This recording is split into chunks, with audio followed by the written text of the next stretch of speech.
Welcome to Only Murders in My Mind, a Random Thought production. Hi, I'm Carol Bissett, a crime writer, and I invite you with my co-presenters, Liz Hedgecock and Mike Jackson, each week to our conversations on all things murderous. Hello everyone, and welcome to this Thursday at 5 o'clock with Only Murders in My Mind. And in the studio I've got my normal friends, Liz Hedgecock. Hello. Mike Jackson. I'm not sure about the normal, Carol. I was going to say Hello. exactly the same thing, but you know. Oh, I like the way you stress normal friends. Who are yeah. your other friends, Carol? Well, I've got... Are you recording a podcast with other people that we don't know about? That could be, yeah. At night when I'm asleep, I A think. secret podcast.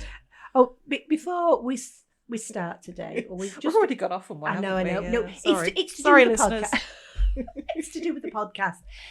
We've just realised that we have actually got people listening to our podcast in many other countries, and it's like really made me smile because I don't know why, but I always think of like YouTube, Spotify, it being this country, and it's international, isn't it? Mm-hmm. If you are listening from another country, we'd love to hear from you. Tell us anything you like, but tell us where you're from and how you found us and what you think of us. Would be great. Be nice. Yes, yeah, be kind, be gentle. And the other thing I want to mention is I went to a murder mystery event last week, and it was really entertaining. My team won. I'm just saying. But I came home with a Socko suit, some police tape, an evidence bag. We learned how to use tasers. That's not at all concerning. Yeah. So if we go quiet at any point during this episode, you'll know what happened. Yeah, you have to put your weight on your left foot and go taser, taser, taser. Only shout it. I'm not going to shout it down the microphone. And we don't want anybody asking Carol what she's doing with the handcuffs. I've actually seen the Socko suit because Carol and I did a talk together at the library at a local festival last weekend. And yes, the Socko suit was there as atmosphere, ambience, if you like. It was stuck up over the books, so Yes. yeah, so that was fun. It's quite startling if you're not expecting it and you walk into the like, "Ah!" So what are we talking about today, folks? I thought it would be a good idea for us to explore one of our great friends, Hercule Poirot. Oh, I like a bit of Hercule. Oh, he's a yes. lovely bloke. Well, I don't have to live with him, do I? So it's easy for me to say. Can you that. imagine? No. It's funny you saying what a lovely chap he is, and he certainly is a favourite with many people. But I was doing a bit of research on this, and apparently Agatha Christie absolutely detested him. She called him a detestable, bombastic, egocentric little creep. Wow. And she only kept writing books about his adventures at the insistence of her publishers because they sold so well. It's Otherwise, a bit like the Sherlock Holmes thing, Yes, isn't I think it? she would have killed him off much earlier had it not been for the fact that he was a money-making machine. Indeed. Yes, I read something somewhere that said that he was self-centered and all the things you said. And that was one of the actors that had played him. Yeah. So he'd really got into the role. But Poirot first appeared in the 1930s. Oh, no, it was 1920s. And carried on appearing till 1975 in various written forms, novels, plays, short stories, and of course, the one thing I think we all love is the television series, because there have been many, haven't there? And we've had films as well. Yes. Yeah. Apparently, the first time he was on television was in 1937. It was on the BBC, not long after they first aired. Wow. Which it's a long career when you think about it. I mean, I suppose also that's pretty quick in terms of, I mean, if the BBC was only just, getting going and Poirot had only been around since some point in the 20s, that's pretty, that feels like quite a quick transition from page to screen, if you see what I mean. I just have this, I mean, again, like with Sherlock, the writer absolutely hating the character that they're writing about. And because it doesn't come over like that, does it? When you read a book, well, does it when you read the books? No, I don't think it does. I don't think you can see this sort of sudden change that she doesn't like the character. I think what it does, it highlights what a good writer that she was, because despite her own feelings, she knew she had an audience out there, and she was writing to please her audience. Yeah, but that's what I got as well. She said she gave the public what they wanted. Yeah. Do we know which was her favourite character? Because I didn't go that far when I was looking for information. No, I didn't. No. Be interesting to see. Maybe she didn't like any of them. I tell you what I did find. Well, that would be really miserable, wouldn't it? Yes, Writing yes, all those wouldn't books it? about people that you really can't stand.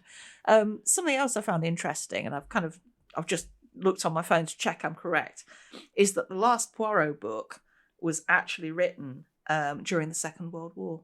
Oh, right. that's interesting. Yeah, and she kept it locked up in a bank vault, and it was the last of her books that actually was published during her lifetime. I'm trying to find the So I name think of that Sleeping one. Murder was the absolute last one, which I think is a Miss Marple one. It's called Curtain, Yeah. Poirot's last case. Yeah. So she That's had right. it sitting there. Waiting. So she was obviously wanted to kill him off from. But she should. That's good because the first one is the Mysterious Affair at Styles, isn't it? Yeah, That's which the is a first one. cracker if you It haven't is, read isn't it. it? Yes. Yeah, It's one of my favourites. Really good. Apparently, that's the one where, again, I found this out, that the first description of Poirot was by Hastings in The Mysterious Affair at Styles. And he said he was hardly more than 5 feet 4 inches, but carried himself with great dignity. His head was exactly the shape of an egg, and he always perched it a little on one side. The neatness of his attire was almost incredible. I believe a speck of dust would have caused him more pain than a bullet wound. Yes, that's it. That's him perfectly, isn't Yeah. it? Yes. You know, and David His square Suschet had him. crumpets. He was my favourite. I think He David had him. Suschet was I Yes. agree. certainly my favourite. You know, he must have read and analysed the character so much. I wonder how many books he read or how many scripts he read to get to get it that good. Very, Quite- very good actor. Quite a few people have played him too. Oh, yeah. Like, I think the first one was Charles Lawton. Yes, yeah. I've got 31 people played him. Wow. Wow. But of course, some of those will have been theatres. Some of Yes, them will right. perhaps been Yeah. on radio and things like that. Yeah. But yeah, because there are sort of probably 3 or 4 that we probably could think of that were on television. The one I remember from being, when I was small would be Peter Ustinov. Yeah. Yes. And he always seemed too big. Yes. Yes, he did. Yeah. Yeah, he was better at Maigret. He would have been. He was the bill for Maigret, not. It's funny, isn't it? I mean, why you would cast someone who's so very not Poirot. But then again, if you think, Kenneth Branagh. Yeah. Yes. Now Well, that's the thing. Sorry, Yeah. go on. No, I was just going to say, when you go back to that description that Hastings had of him as a small man, 5'4", it doesn't fit in with Ustinov or Kevin Branagh. No, and I know quite a few people. I've seen the modern films, which I quite like, but they do not like him playing Poirot. They really don't. It doesn't feel right. He's too handsome and too, sort of sophisticated. I mean, Poirot was and they've injected clever. all this backstory in as well. And John Malkovich played him as well, which was an interesting one. I think that was the ABC Murders on TV. Yes, I remember But that. they messed around with that as well. So I won't get onto my hobby horse of people messing around with the books. Yeah, where the stories have. I think probably, and again, I am quite happy to be corrected. The way they're portrayed on television, etc., have stayed quite faithful to the books. Would you say? Ooh, Have they been messed about with a lot? I tended to read most of the Agatha Christie's in my sort of teens and early 20s. So there is something, isn't there, about being a teenager and reading Agatha Christie? I wonder what it is. I don't think I've read an Agatha Christie recently. No, that's not true. I've recently started reading. What's her name? Sophie Hannah. Oh yeah, Who has got permission from the Agatha Christie Trust, and she's writing some, not just Poirot, but Agatha Christie, in the style of Agatha Christie. Her she's characters. She's got 4 apparently out at the moment that all feature Poirot. What are they like? I started reading one. I'm probably about halfway through it. I find it difficult when somebody else is trying to write in the style of an author that I know so well. The funny thing is that the story is very Agatha Christie-like, and she has got, I'm sure the one I'm reading has got Poirot in, but the person it has got Poirot in, but the person alongside him is an inspector, but it's not Inspector Japp. Oh. She's using somebody else. And I don't know whether that's been done purposely, but it's a bit confusing when you're used to Poirot being with Hastings or being with Inspector Japp. For her to be using somebody else completely. Still an inspector. You know, he seems to have a similar role as to Inspector Japp, but just a different name. Yeah, that doesn't That sound sounds right. odd. No. I'm just imagining the estate. Yeah, you can do what you like with probably, but not having Inspector Japp. Yeah. He's ours. What a shame. He could have his own series, couldn't he? Inspector Japp Investigates. Yep.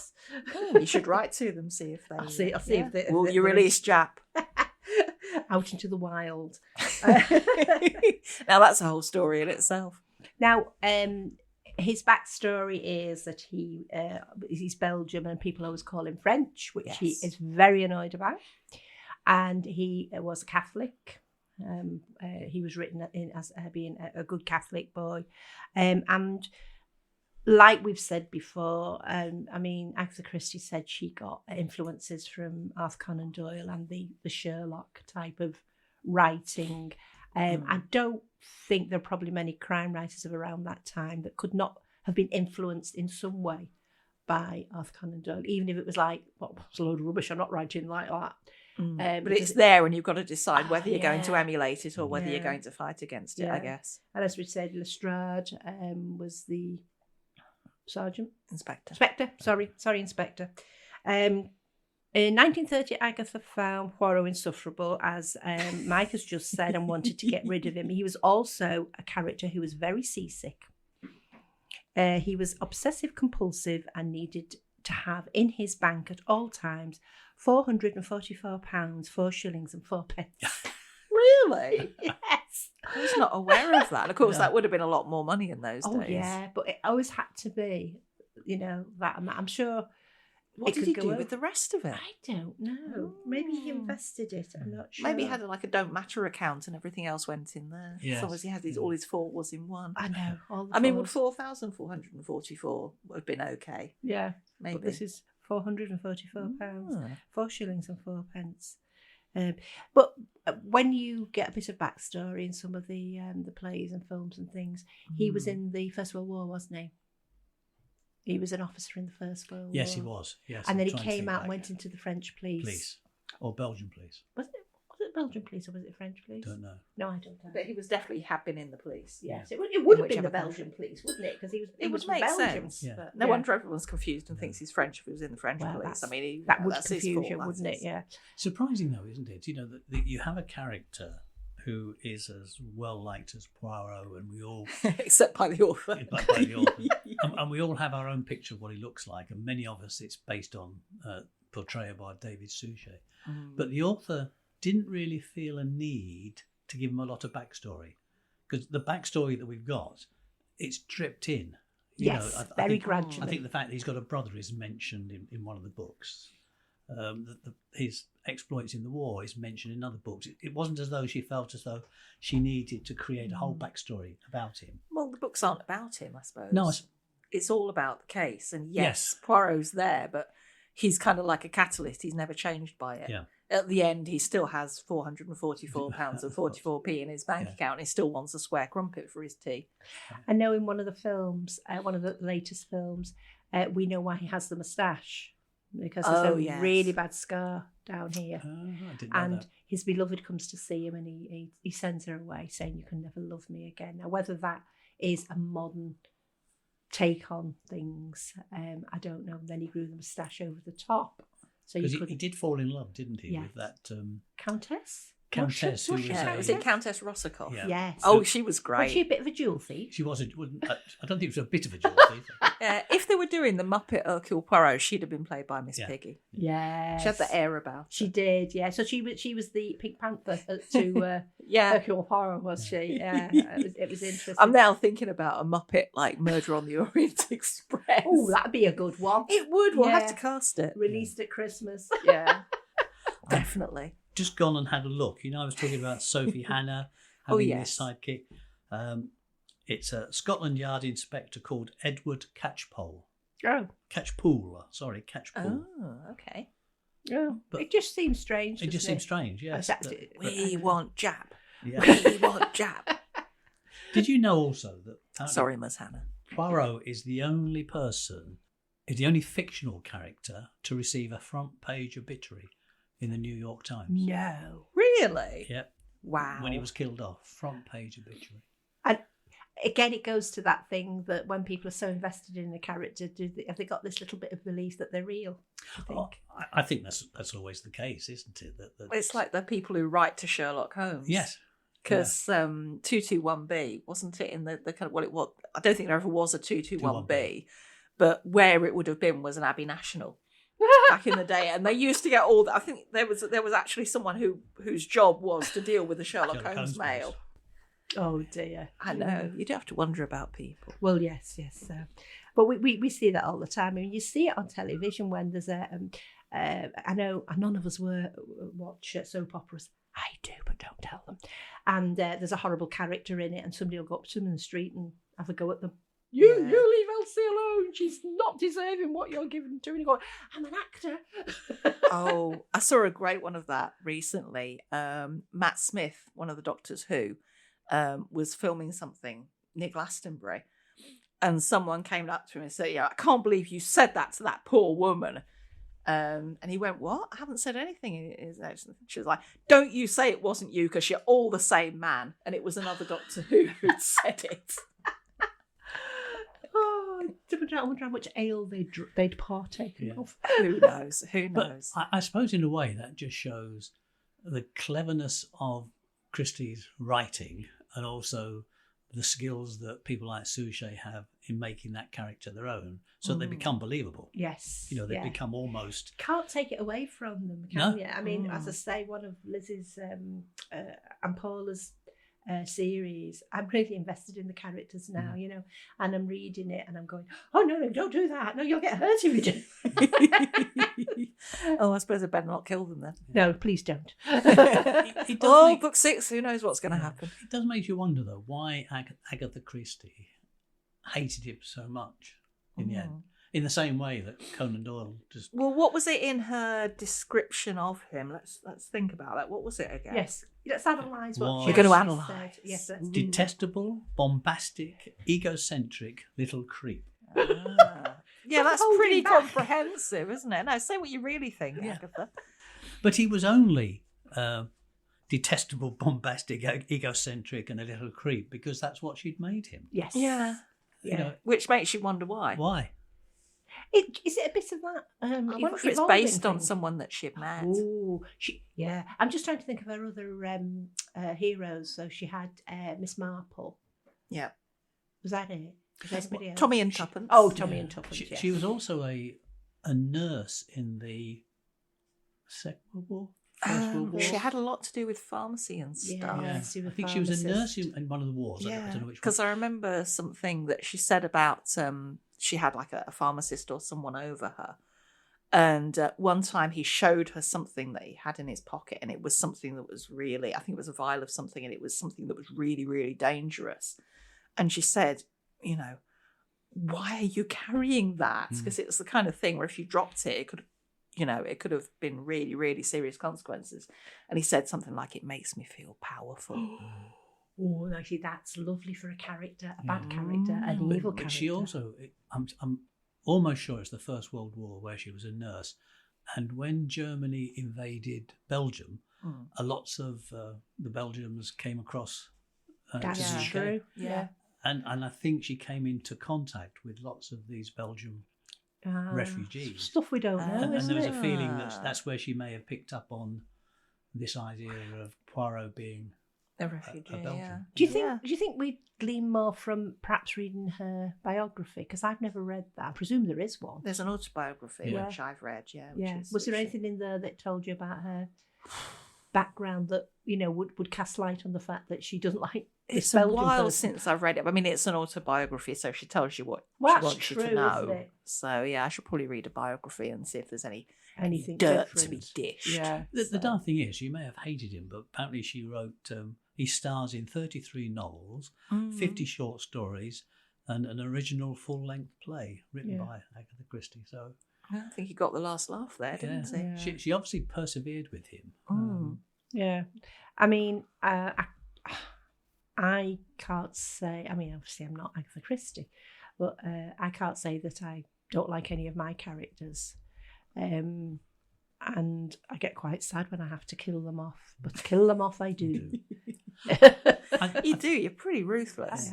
I think it must have been difficult for her to carry on writing about somebody that she really didn't like for all those years. But the thing is, if you've got publishers and they want you to do something and that's in your contract, I guess you don't really have a choice unless you want to go and find yourself another publisher. And Yeah. I suppose the thing is, though, that it build must from be the ground difficult to still keep that level of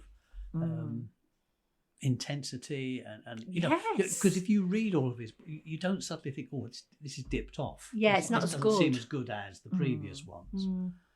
So she's kept that consistency through all the books. Brilliant writer. Wasn't she a brilliant writer? I mean, when you think of the things that she put out there, I'd just like to have 10 minutes to talk to her. Yeah. And they go, who would you like to have a cup of tea with? Or, that sort of thing. Who would you bring to dinner? I think Agatha Christie would be at the top of my list. See, I'd like to have her house, which was wonderful. Oh, Greenway down in, where is it? It's near Torquay. Is it called Greenway. Cornwall? No, it's Devon. Devon. I always get the... Sorry, people that live in Cornwall and Devon. I have got no sense of direction whatsoever, and that is included when I'm going around Warrington. So it's nothing personal. I'm just very, very bad. And they'll carry on making the. This lady that's writing. Sorry, what's her name? Sophie Hannah. Will they? Do you think will they turn those into television films or? I'm not sure if they would need to because they've probably got so much material from Agatha Christie herself. I think it could be. I mean, I don't know, but when you think of something like Sherlock Holmes, there were lots of film and television adaptations of his book, and then they moved it upper level when they did what's his name, Cumberbatch. Yes. Yeah. And they made Sherlock Holmes modern. Now, whether they might try and do something like you never know, do you? I don't know. I can't imagine a modern Poirot. No, I can't. No. And it's so very set in his ways. Of an it age, feels yes, like. yeah. What you could do though is you could make him as somebody that's on the spectrum, because that would fit his character and about having to be exact and everything. You could possibly angle it from that point of view and have him as a detective, a modern detective. But it's an interesting thing because the order and method and the exactitude is she kind of plays it for comedy. Yes, doesn't she she? does, And Hastings kind of takes the mickey out of him very gently about stuff like that. Yes, yeah. So it's whether you would have to adjust the handling of that if you went down that route. One thing I did like about the Suschet series was the and this is just a personal thing, the beautiful costumes, especially the men's were all right, but some of the costumes the ladies had on were beautiful. Absolutely gorgeous, and I love that era from a perspective of costume design. Yes. So when they bring it into the modern age, that wouldn't work as well, would it? I don't think so. No. I mean, that's the thing with some shows. You are watching for the set design, the costumes, the houses, the gardens, all of that. A lot of Art Deco, Art Nouveau going on. But I mean, even the titles. I could just watch the titles. I know the way they've been. Yeah. But I'm a bit sad. Many people probably thought that of Sherlock Holmes. Yeah. Take him out of Victorian London and it wouldn't work. But it did. I think it did. I do, yeah. I mean, I like Elementary, which not everybody likes. Yeah. No, I like Elementary. Where they took it over to New York. So they were, and it was very cleverly written, and the actors that do it are, in my opinion, absolutely brilliant. So is it, I don't know. I'm kind of just speculating here, but does it say something about Poirot as a character that we can't imagine him in a different environment in a different time, whereas with Sherlock Holmes we can? Sherlock was very abrupt to people, whereas Poirot had everybody in their place, didn't he? You know, Hastings was in his place, and the inspector was in his place, and he was always very courteous to ladies, but they had their place. Yes. Yeah. So, and also, he was quite happy to let people think he was a buffoon. Yes. And a funny little man. Yeah. It's also, I'm trying to get this get this right in my head, but Poirot is very much a detective who doesn't necessarily look for clues. It's much more about people and how they react. Whereas Holmes was very much, he would look at you and notice that you've got a certain way you've tied your shoelaces or a speck of dust on your collar and would or that, the mud on your left boot could only have come from a particular, bit of Camden or whatever. Because I think Poirot occasionally says things about, all this grubbing around on the ground. I'm not Sherlock Holmes. Little grey cells will do the job. Yeah. Yes. So when you go back to Sherlock Holmes, they were able to bring that up into the sort of modern day time because, in a way, with all the sort of messages that come on the screen with Cumberbatch, it's almost like technology. Yeah, and the thing is also, his thinking. Yeah, you think if Sherlock Holmes had access to a mobile phone, oh my life, the amount of text he would have sent. Yes. And I mean, it's kind of like telegrams. Yeah. Would fly around. Yeah, and the horse-drawn carriage that he always had outside his house when he wanted one. Yeah, and that, even though the taxi. tube was readily available. Yes, well, the only time I saw them on the tube was with the bomb. The threatened bomb explosion, but no spoilers. Yes, but no, there's even tubes in the original books. Yeah, when I went to London recently and I did a tour of the underground stations that aren't used, and we saw the one that Skyfall, the map where James Bond is coming down the between the escalators, he's sliding down, and he's also in a big tower that was in the underground, and it was amazing. And apparently it was something like £5,000 an hour to hire a train and to have it actually in the station sort of thing. But the lady that was doing the tour said one went in accidentally once. The driver got a bit carried away, drove into the station, then looked round going, I shouldn't be here. Which is a bit scary when you're driving a train. Slightly. Apologise to the passengers. I mean, what do you do? Back out quietly? Hope nobody noticed. He got out, walked to the front going, red face. Got in the front of it and drove it out of the tunnel again. But yeah, apparently this is a tale. Paddington Bear as well was made on this station. Oh. How have we moved from Poirot the same way Paddington as we Bear? always do? It seems like an innocent diversion, and then one of us just takes it and runs with it. So sorry what about that, can we folks. say? Yeah. So Poirot. Back to the man in hand. Yeah, it was because we were talking about his time and the settings and the props and all the rest of it, and that was how the trains. It was my fault for mentioning the tube. Sorry, everybody. But it will be interesting. I intend on trying to read another one of these Sophie Hannah books. Yeah, report back. Yes. I always think the great I'm difficulty intrigued. is that it's almost impossible not to make a straight comparison, isn't it? Because they're using the same character. Well, except for. Would you take on a job like that? If someone said to you, pick an author you really like, we'd like you to write another one of these. Probably not, because you're going to, the chances are of you upsetting so many people. Yes. You only need to get something wrong. Like in my, my first thing was, who's Catchpool? Yeah. Where's Inspector Who's Jack? this usurper? And that probably it's an insignificant part of the story, but it was stuck with me. See, I go back to the question then, is it a fanzine type of book that a fan has written that's very close to the story? Because I think that's what they are, aren't they, fanzines? I don't think, I think it's a bit like Anthony Horowitz, who's writing James Bond.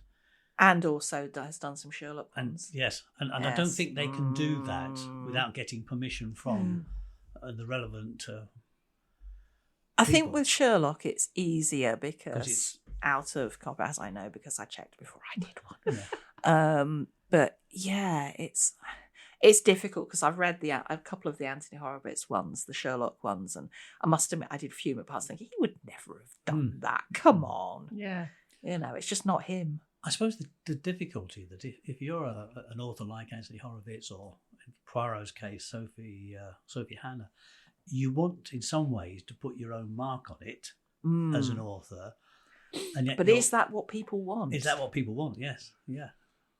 I think most people want it to stay true to the person that they've grown up with, don't they? That's the thing. Yeah. Somebody took, and I know it's going from one extreme to the other, but somebody's taken over writing the Agatha Raisin books. Oh yes, what are Mrs. those Beaton like? died. Oh, MC Beaton. Yes. Yeah, and I think the writer always gives all his credit to her at the beginning, saying he met her, he worked with her in her latter years and everything. And I think they're very good, actually. I don't think there's ever been a time when I've read it and thought, like you say, she wouldn't do that, or she wouldn't have done this. I think he's got it pretty well down to her. Well, it probably helps, doesn't it, if you've worked with already had a personal relationship with the author, and presumably you are invested in, and probably also being paid quite nicely to do it. Let's be honest here. I suppose the other thing is why would you want to do it? Money? But I could say cold hard cash. Yeah, but also, how many people will pick up that book if it's got Hercule Poirot and it's got Agatha Christie's signature on it, which I'm pretty sure they have. Yeah, even though they're by Sophie Hannah. And then maybe some of those people will think, I enjoyed that. I wonder what else this Sophie Hannah has written. Yeah. Well, if you're listening, Sophie. Hi. We're having a discussion about you, but it's not detrimental. We're just trying to compare and contrast. Yeah, well, I should give one of these a go and see what I think so. Yes. Yeah, I might do. Yeah. Right, there we are. So, more readers for Sophie Hannah. Yeah. There we go. Right. Have we anything else important to say about Poirot? Apart from the fact that we all think he's wonderful. Well, I do. I love watching. I will watch and re-watch. Did you say you do that, Mike? The television. The television ones, yes. Especially with David Suschet. Yeah. I could watch those over, and I probably have done. No, I might have to put a Poirot in my book box and enjoy another one. Yeah. It's interesting because you were saying about the Russian countess. Yes. Oh yes. I was watching part of that the other day, a week or so ago, and it's when he left his secretary and Captain Hastings to solve something on their own. And they really were struggling, really were, yeah. And every now and again he'd throw them a tidbit and they'd both go, oh yeah. I read also when I was doing some research for this that Miss Lemon, she worked for somebody else beforehand. One of Agatha Christie's other stories. Did you? I was not aware of that. What are other stories? Tommy and Tuppence and. Oh, Tommy and Tuppence. Is she in those? I thought that's what I read. That she might have been because Tommy he worked in the Foreign Office, didn't he? He was. I don't think I've ever read Tommy and Tuppence. I think he was slightly, Secret Service, ever so slightly, but don't quote me on that. Right. He always struck me as a bit of an amiable duffer, mind you. Yes, true. Sorry, Tommy. If you're listening, Tommy, and you want to come back to us. Well, apparently Miss Lemon's first name is Felicity. There you go. Felicity Lemon. It's a good name, isn't it? Yeah. We're just trying to see if we can find out whether she did actually work for somebody else before. Or whether I was just making it all up. Well, I'm just looking in the Hercule Poirot wiki, which does exist, and it doesn't say. So, no. She also worked for the government statistician turned philanthropist Parker Pyne. There you go. There's another one. Parker Pyne Investigates. I haven't read that one. Well done, Mike. Thank you. I got the wrong. I did not character, know that. but yeah. No, I was thinking she might have been, like a high fluting secretary in the Department of, Secret Service people. Maybe she just liked working for detectives. Maybe she did. Maybe she did. Yeah. I wonder what was going on in her life that, maybe she was hiding stuff and she thought, I'll pick someone who's so busy in solving like other people's mysteries. They will never be on to me. The only time I ever saw The her Secret flustered Life of Miss Felicity Lemon. was when she was trying to get Hercule's shirts pressed the right way or something like that. Press your own shirts, Yeah, man. something like that. Honestly. They had to go to the right laundry, so yeah. Yeah. And I think with that, we'll just before you finish, a quick plug for the Only Murders in My Mind blog. Oh, yes. If you've not had a look at it, please look it up. It's on WordPress, and we put a story prompt up, picture story prompt up every Friday. And if you want to have a go at writing a story, we'd love to see them. And every now and again, we choose one of those stories and read it out on the podcast. But come With permission, of course. Yeah, come and visit us. Yes, come and say all sorts of hi. interesting things on there. Yes. Murder someone in text. Yes. we do it all the time. Sorry, You Carol, I do, interrupted. Carol. No, not at all. I am here to be interrupted. But I think we've covered everything we want to cover on Hercule. And For now. Yeah. So like us, press the bell, and tell your friends about us, and keep listening. And we'll be around this time next week. Goodbye. Bye. Bye. You have been listening to Only Murders in My Mind, a Random Thought production, produced by John Bissett. The music in Peril was composed and recorded by OM Studio Strings.